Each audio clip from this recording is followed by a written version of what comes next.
makers of Ex-Lax, the original chocolated laxative, present Strange as It Seems. Tonight, we're going to make a wish that may sound very strange to you.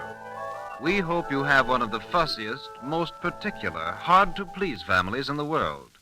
We hope they turn their noses up and their thumbs down on everything that doesn't give them complete satisfaction, because that is the kind of challenge we like to meet when it comes to laxatives. Ex-Lax, you know, has proved to the satisfaction of millions that it is the right laxative for everyone, young and old, rich and poor alike. It is the ideal combination of every quality a laxative should have. It is mild, gentle, and thorough. And Ex-Lax is kind to your system. It takes 6 to 8 hours to be effective. That's what we mean when we say Ex-Lax is a correctly timed laxative. It's pleasant, too. It tastes just like delicious chocolate. The harder you are to please, the better you'll like Ex-Lax. We believe that if you once try it, you'll never again be satisfied with any other laxative. The Woman Who Sold the Winds.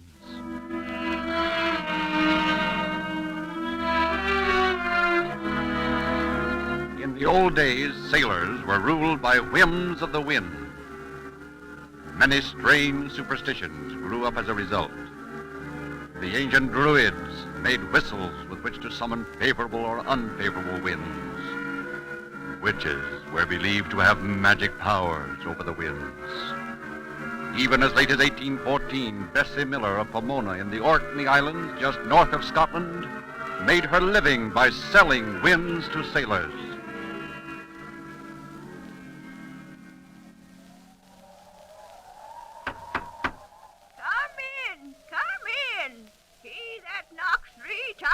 Is Bessie's friend.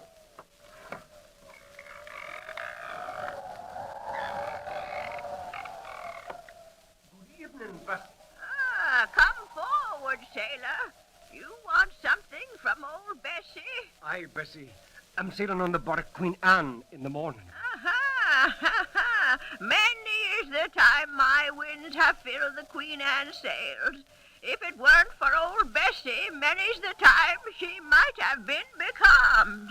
I'm her captain now. Are ye now? Well, and such a young man. Aye. And where are you going, my bonny fellow? To Venice. Venice? Ha! Many's the sailor who's lost his heart in Venice. I won't. You see, Bessie, Marion Bonnie Flora MacDonald from Kirkwald as soon as I return from this voyage. Now I see why you come to old Bessie.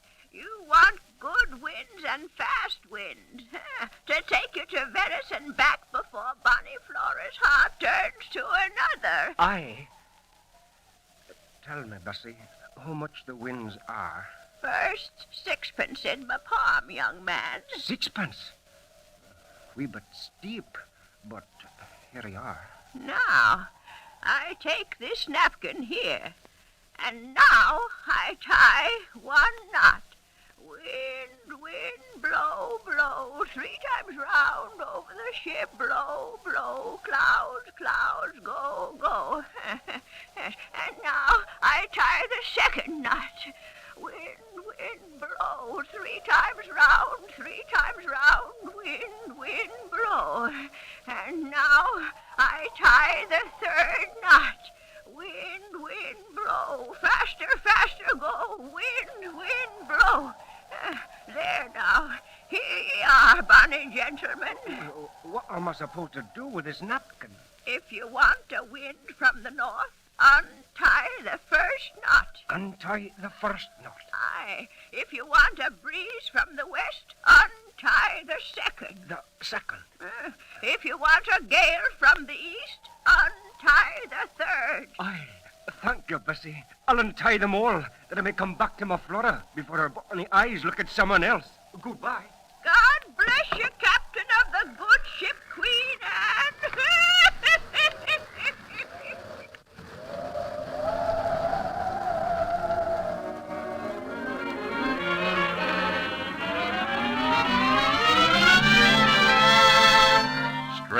as it seems, Bessie Miller of the Orkney Islands actually made her living selling favorable winds to trusting sailors. Incredible, but true.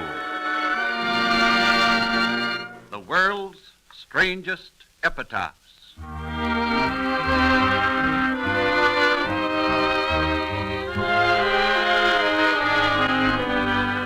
Strange as it seems, some of the most amusing ideas submitted by readers to John Hix have been epitaphs. From all parts of the world they have been sent in. Many show a dry wit worthy of our best-known humorists. A few are strangely mixed with sentiment and advertising.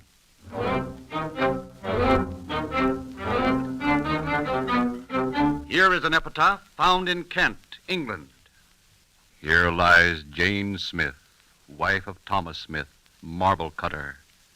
This monument was erected by her loving husband as a tribute to her memory and a specimen of his work. Monuments of this same style are 50 pounds. Another from Ithaca, New York. Tabitha, wife of Moses Pledger, aged 52. We shall miss thee, mother. Job printing neatly done. There must be a story behind this one from Virginia. Here lies the body of Henry Moore, who got in the way of a 44. And this one from Savannah, Georgia, tells the sad end of a glutton. Here lies old Rastus Somony, died a-eatin' hominy in 59 Anno Domini. This somewhat sarcastic epitaph from Natal, South Africa, also has its story to tell. In memory of our father, gone to join his appendix, his tonsils, his kidneys, his eardrum, and his leg, prematurely removed by a surgeon who craved experience. And now comes the subject of marriage, which receives a few hard knocks, carved on a headstone in Edinburgh, Scotland. Here, snug in her grave, my wife doth lie. Now she's at rest, and so am I. Another from Yorkshire, England. Here lies my poor wife, without bed or blanket, but dead as a doornail. God be thanked. And from Falkirk, England, comes a masterpiece of irony, sacred to the memory of Anthony Drake, who died for peace and quietness' sake. His wife was constantly scolding and scoffing, so he sought repose in a $12 coffin. Strange as it seems, all these epitaphs have been sent to John Hix by readers. Do you know any that can touch them?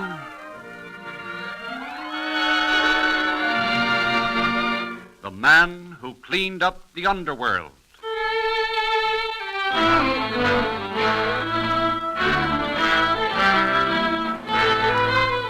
People generally think gangsters are products of the 20th century, but back in 1690, the city of Dublin, Ireland, was so overrun by thieves and bandits, it was unsafe to walk the streets after dark.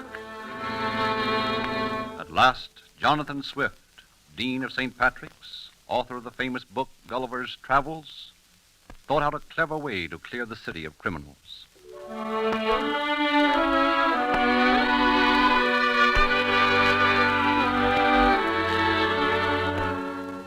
Dean Swift sits in his study, deep in thought.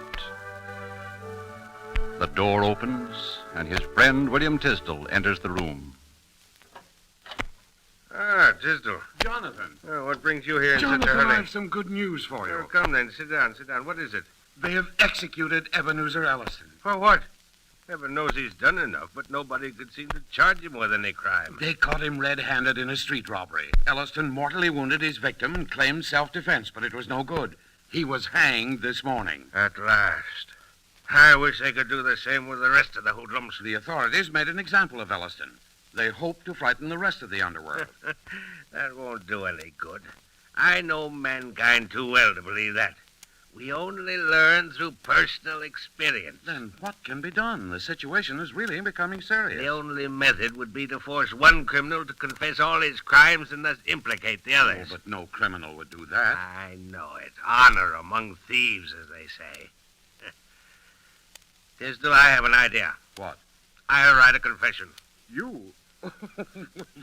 What good would that do? The Dean of St. Patrick's writing a confession. And I'll sign it Ebenezer Elliston. But the thieves would know it was false. I beg your pardon, Tisdale. I think I know enough about writing to be able to fool even a thief. But you don't know any criminal names. Never fear. I can word the confession so it will sound as if Elliston has implicated scores of his confederates. You really think you I'll can? wager within a week there won't be a dive in Dublin that won't know all about it. And if I'm right, there will be many hasty departures from Ireland.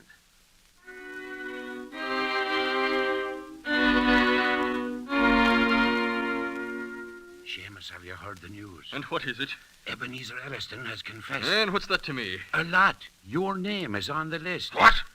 Aye, the low coward. He told all about the robbery on Rye Street. Devil, you say? You know what happened there. Blessed mother. Listen, I'm going to warn the others. We'd better quit Dublin as soon as possible. Aye. I don't want to be caught.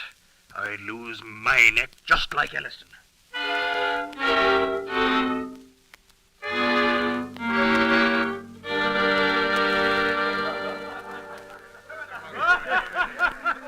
Well, here's the health to poor old Elliston. Caught in the act at last, eh? Sure, and I'll drink to him. I'm sorry for Elliston, but I'm glad 'twas him and not me that swung in the pride this morning. People! What's fool? Yuck, sir! Well, Seamus, what brings you here all excited? And your eyes all ablaze. Listen to me, all of you. You'd better be leaving Dublin. What? Leaving Dublin? You won't laugh much longer. Elliston signed a written confession. Oh, what of it? Confession? All of your names are on the list. Give him. Elliston confessed. Do they know about the murder? Are you sure he named me? Craven Carl. Elliston, your dog know. Surprised, are you? Well, now I'm going over to the Black Swan. There's a lot of the boys there tonight who won't enjoy their beer when I'm finished with my story.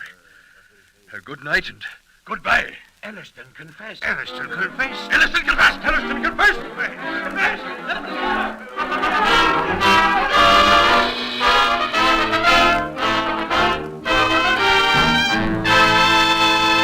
Strange as it seems, the false confession of an executed criminal written by Jonathan Swift was so cleverly worded that it filled the hearts of Dublin's underworld with terror. Many gang leaders gave themselves up. Others offered to turn state's evidence. In a few weeks, Jonathan Swift's plan had accomplished everything the government had failed to do with all its force. If you've ever traveled across America by car, stopping here and there, haven't you noticed how even little villages have their modern, up-to-date drugstores? Well, there are about 60,000 drugstores in America, and in every one of them, you'll find Ex-Lax, the modern laxative. Druggists all over the country are glad to recommend and sell Ex-Lax because they know that Ex-Lax not only makes friends, but keeps them. They know that for 30 years it has been the approved family laxative for young and old. And here's why. Ex-Lax is mild, it's gentle, and it's thorough. And in addition, Ex-Lax is a correctly timed laxative. It takes from 6 to 8 hours to be effective. That's why it's kind to your system. And unlike unpleasant medicines, Ex-Lax is a joy to take. It tastes just like delicious chocolate. There's no medicinal aftertaste at all. So ask your druggist for Ex-Lax. He has one size at 10 cents, another, the economical family box, is only 25 cents. Original Ex-Lax costs so little that it pays to insist on the genuine. Never accept a substitute. You have just heard Strange as It Seems by John Hix, directed by Cyril Armbruster. When an eastbound train runs 60 miles an hour, part of it travels west 10 miles per hour.